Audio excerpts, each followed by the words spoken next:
I understand we have a guest. Apparently Did we you know do. this? I did. Yeah. I did. A live guest. This guy's okay. He's all right. I like hanging around him every now and then. But Jay Croucher, our man, I'm just joking because this is one of my favorite dudes right here. What's up, Jay? How you doing, man? From PointsBet.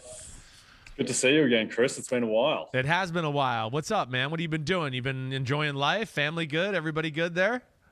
Everyone's good. Yeah, I got the third kid on the way in a few weeks. So that and the NFL draft are the focus at the moment. All right. Yeah, looking forward to talking some props with you. Oh, man. Well, you're screwed. Third kid, your life's about to get ruined, all right? You're talking to two guys with two up here. So. Yeah, I know. That's Go foreign. on the third. We stopped. We know. weren't that crazy. All right. Right off the bat. You know what? You're sitting there at PointsBet with all those fancy screens behind you. This draft year, with all the uncertainty at number one and everything, just like kind of give us an overview about the craziness of this year as it pertains to betting and with the draft. Yeah, it's a total mess. The first pick market, normally there's a bit more clarity. Like last year, just everyone knew Trevor Lawrence was going to go first, and that was just completely done. This year, we've had 9 different favorites to go first overall. So just a total mess. It wasn't that long ago that Spencer Rattler was the favorite to go first.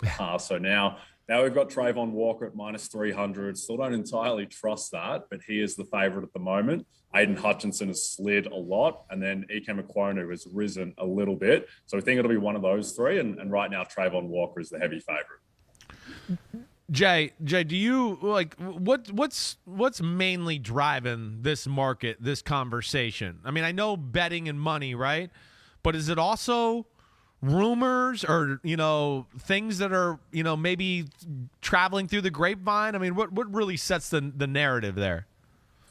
Yeah, I mean, it's like alleged text messages from someone who might be a cousin of someone who might work at the Jags. Like, this is the stuff that drives the market. Yeah. It is all just information. It's mock drafts, it's sources, it's things that get posted on Twitter. But mostly it's sharp bettors who are betting the market. And if they're placing big bets on Trayvon Walker, then we move the market in his favor. But again, it's not like, for instance, in the Super Bowl, we have so much data. There's so much information that we're so confident that the Rams should be 4.5-point favorites over the Bengals. This kind of market, I really can't tell you with much confidence who should go number one or who will go number one, but everything at the moment is pointing to Trayvon. Yeah. We're talking to Jay Croucher. He's the PointsBet head of trading. Jay, we haven't officially met. This is Paul. Nice to see you.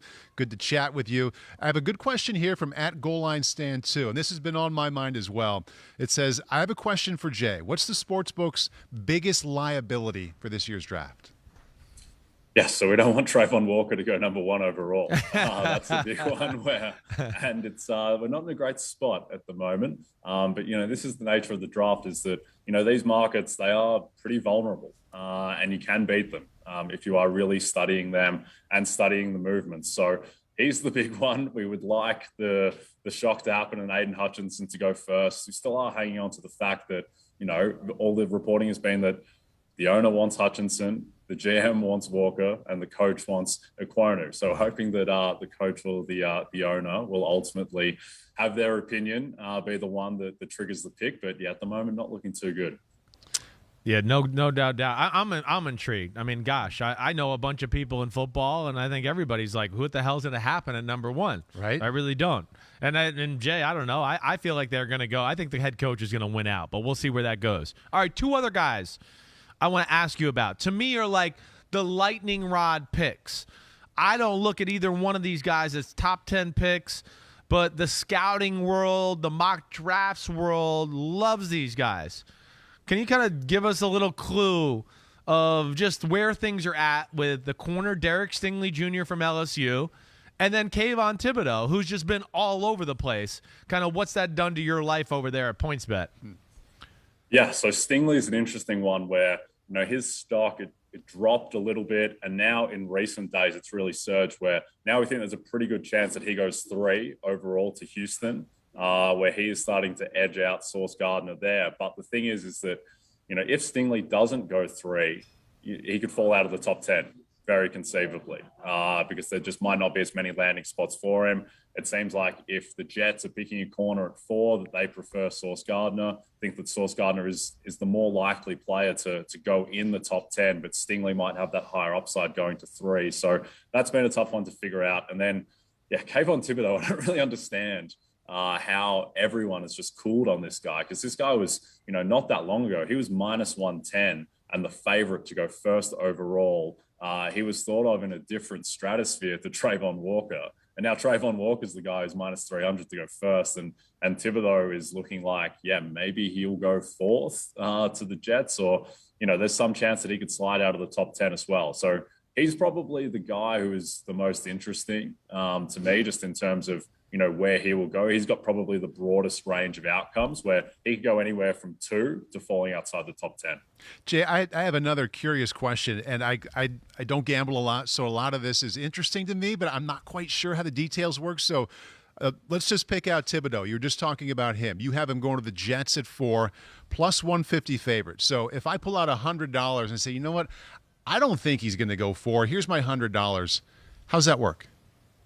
Yeah, so what you can do is you can bet on his draft position over under. So you can basically bet on, you can bet to fade him, or you could bet for him to fall outside of the top 10, or you could look at guys who, you think are more likely to go to the Jets at 4, like a Sauce Gardner or potentially an offensive lineman. So if you think someone's going to slide, there are lots of ways to fade them. By betting them to go, later than their over under, or just betting, the other players at the picks where they're most likely to go. So if I put that 100 on that pick, and I think you're right, I say, okay, I think he is going to go 4 to the Jets, $100 plus 150. How much money do I get back? So you get back $150 on that return on Thibodeau. Yeah. Okay. Yeah, you got it. Where Paul's green right here. Yeah. So if it's plus one, if it's plus 150, yeah. All right, you're gonna bet 100 and get 150 back. Okay. If it was minus 150, yes. All right, you'd have to bet 150 to get 100 back. If that makes it simpler, does that make sense? Does that make sense? Sort of. I don't know if I made that the right way. Yeah. Or maybe if I explained that the simplest way. Did he, You Jay? got it, Chris. You got it. I got you it. Got right. it? Yeah. Okay. Yeah. I just didn't know if that was the best way to do it. So No. yes, that's how it works. Okay. I listen. I think these two guys are really interesting in the convo here, and just for the PointsBet people out there that might be watching, I'm just one that would tell you fade Derek Stingley and fade Thibodeau. I would. First off, here are just my Texans to 3 with Derek Stingley. Conservative Nick Caserio from New England. You don't like it? I just don't see him going, let me go with the guy whose best film was 2 years ago or 3 years ago. That just to me, and Lovie Smith is there, who doesn't believe in shutdown corners. He plays cover 2. He got to Tampa with Darrelle Revis and is like, why are you here? We play cover 2. I don't need you. So that to me would be that. That and Thibodeau at 4 to me, I'm just adding my 2 cents, Jay. I'm trying to be like you and give the bettors an angle here. Jay, here's the next question. Quarterbacks. Yeah. Yes. Where the hell? What the hell? Yeah. What's going on? What's the market like? Like it's I've never seen anything like this with the quarterback conversation in the draft. Yeah, again, total mess. Who knows what's going to happen?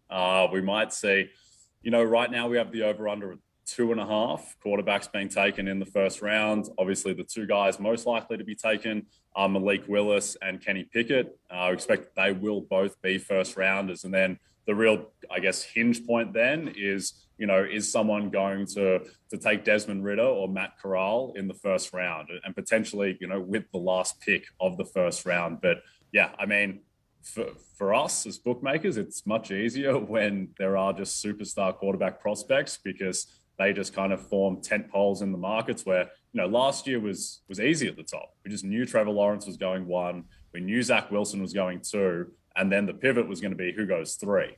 So this year, much more complicated. Where do you have Pickett and Willis going?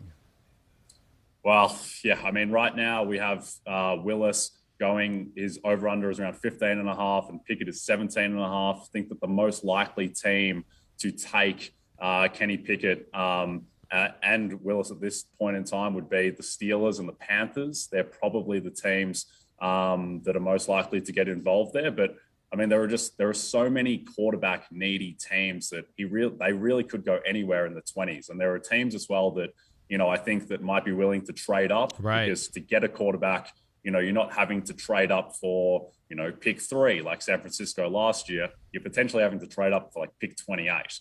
So there's much less to give up. And, you just look at the teams like, not just Pittsburgh, Carolina, but teams like Seattle, New Orleans, Atlanta, maybe, Houston seems relatively content with Davis Mills, but, if the opportunity arises, maybe they could get involved. So, yeah, it's just kind of it's chaos with the quarterbacks. Wait, I was going to say, just off of that, have you ever had a year like this that you remember where just the first round seems to be such a crapshoot and just no feel?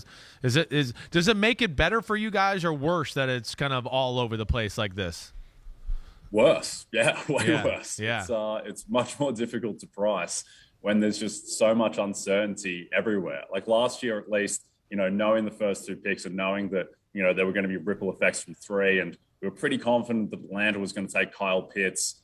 This year, it's just a mess at kind of every spot. And I can't really remember a year like it. The only thing I can remember as a parallel is in the NBA, the year that the Cavs took Anthony Bennett first overall out of nowhere, and there was no real star pick. But in the NFL, there usually is the quarterback, at least one of them, who we know is going to go in the top 3 or 4. But this year is chaos. If you could take us behind the scenes with what's happening with Desmond Ridder this last week, because, I mean, it wasn't too long ago. Most people thought he was a 2nd or 3rd round pick. Now he's some people will tell you he's likely to go in the 1st. I think you have his over-under at 30.5. What's happening there?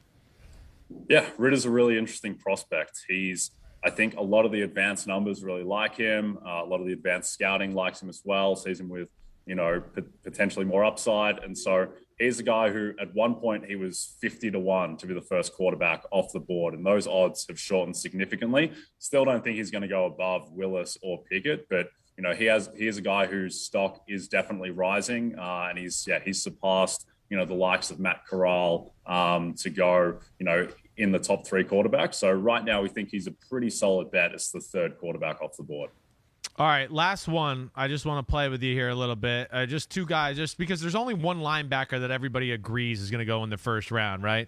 So the 2 Georgia guys, just that. There's Nakobe Dean, which is the popular 1st-round pick. There's a guy named Quay Walker, who I love, who I think is the 2nd best linebacker behind Devin Lloyd in the draft. Over-unders are right in the 30s range there. What's your feel with the linebacker market, and do you think there's a way that maybe one of them sneaks in the 1st round there? Yeah, I think Quay Walker, his stock is definitely rising. To me, the interesting thing with these guys is, how much are teams looking at what Micah Parsons did last year? Right. Where you look at, what is happening, what that guy did to that Dallas defense, taking them to a top 3 unit in the league. And so someone like Quay Walker, who has, immense upside, his measurables are off the charts, his speed is next level. I think he is a guy that definitely could sneak into the 1st round. Man, oh man, I think that's going to have to be it for Jay Croucher. Jay's he looks a little stressed more than normal. I can tell it's a crazy day. He's pulling hair out. He's going, I don't know what play to make betting this week. I don't know what the hell to go. I'll give him credit. He didn't try to cover that up either. He's like, this is kind of stressful. Well, he kind of let it know. He was like, yeah, this is not good for us. We don't know what the hell's going on. That's not good. Jay, always love talking to you, man. Thanks for giving us a little info there. Good luck with the draft. All right, and we'll talk to you soon. Hopefully we'll talk to you next week, man. A pleasure. Thanks, guys. Appreciate it. All right, see you, buddy. That was fun. So I feel like I'm the perfect candidate to keep him here for like 6 hours because I know enough about the draft where I've got questions. I really know very little about gambling, but I'm curious. Yeah. I love hearing about it. No, I know. We know you know nothing about gambling after that. It's all right, Plus 150 right? question. No, it's fine. I don't. I know. Yeah. It's great. It's great. I like that you asked. I know over under. Yes. I mean, I know they're going to win or going to lose, but like plus 150 or negative 220. I know. If you're not paying attention, you don't know what the plus or the minus means, right? Yeah. Yes. So I know that's what I could have kept him all day. Plus is good. Plus is good. Plus is good. Fade.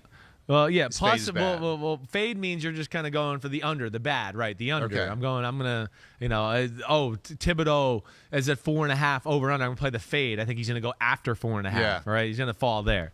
But yes, it's all interesting plus stuff. 150 is a good thing. That means you can only bet 100 and you can get whatever that plus number is off of it. When it's minus, you have to bet that number that's the minus just to get the 100, if that makes sense. I tried to explain it that way, but we'll have a deeper talk about it later. I would like to. So right. is this like Jersey degenerate sort of thing? You're just around it, so like it was embedded in you, or did you learn it for the business? No, I definitely had some friends, even I feel like in high school, that were already starting to gamble, and yes, they were from New Jersey, fitting right in. And my friends from New Jersey, they have PointsBet app. All right. And if you want to get in on this, all right, Paulie? I do. This is right here. Look at that. PointsBet Perfect 10, presented by that asshole, Chris Simms, right there. That's right. That has been if Photoshopped. You're looking, Someone spent a lot of time on that. Yeah. All right, look at that. No, it's just professional pictures, and it was all set up to make me look really good, and I'm sure they airbrushed it too, all right? I think so. But the PointsBet Perfect 10 presented by Chris Simms, stop being so sure that they did it. Like, you don't know. Maybe I'm that good looking. Over under a number of hours someone spent on making that look really good. 3.5. Oh, 3.5 hours. All right, here we go. PointsBet Perfect 10 presented by Chris Simms. All right, here we go. If you've been listening to the pod over the last few weeks, you know that I've been giving you insight and analysis to help you make you smarter as it comes to the draft. Our partners at PointsBet, yep, my man Jake Croucher, as you just saw and listened to, have been listening as well. And we've cooked up a contest that you won't find at any other sports book. The PointsBet Perfect 10, presented by, yes, Christopher David Simms. That is me. Why Perfect 10, you ask? Because, you got to do that. You got to be exactly perfect in selecting picks 1 through 10 on Thursday night, and if you're perfect, you can win $100,000 in free bets from PointsBet. All right, so here's how it works. Go to pointsbet.com or download the app. If you're a new user, don't forget to enter code HOMIE to get 2 risk-free bets up to $2,000, all right? So code HOMIE, that gives you $2,000 in free bets, all right? Once you're signed up, or if you're already a PointsBet user, head to the promos page and opt in to the PointsBet Perfect 10 contest, all right? Opt into the PointsBet Perfect 10 contest. After opting in, go over to the 2022 draft betting markets. You'll see individual betting markets for picks 1 through 10. From there, place 10 bets with the stake of your choosing. It can be as low as 50 cents. You'll need to place exactly 1 bet each, though, from 1 through 10. Everybody got that? Doesn't have to be a lot of money, but you got to bet 1 through 10. Get your bets in prior to 9 a.m. Eastern tomorrow morning, Thursday morning, and then sit back, relax, and wait to see if you can be $100,000 richer. Whew. That was the longest one of the year. That's a lot of words. Pete says, and the top guy will be on the podcast? The top man or woman? Yes. Will be on the podcast. Whoever gets it perfect. Yeah. Whoever has the best score, we're bringing them on the pod. That's awesome. So they can tell us how perfect they were. Will they be sitting here, Pete? Well, hopefully. We're going to kick your ass out of here in a hurry. You're fading me. We're fading you. Fade Paul. Yeah. Fade Paul. You're an underdog. You're a minus 150. Hi, I'm Mike Tirico, and thanks for watching. Make sure to hit subscribe for the latest news and highlights from NBC Sports.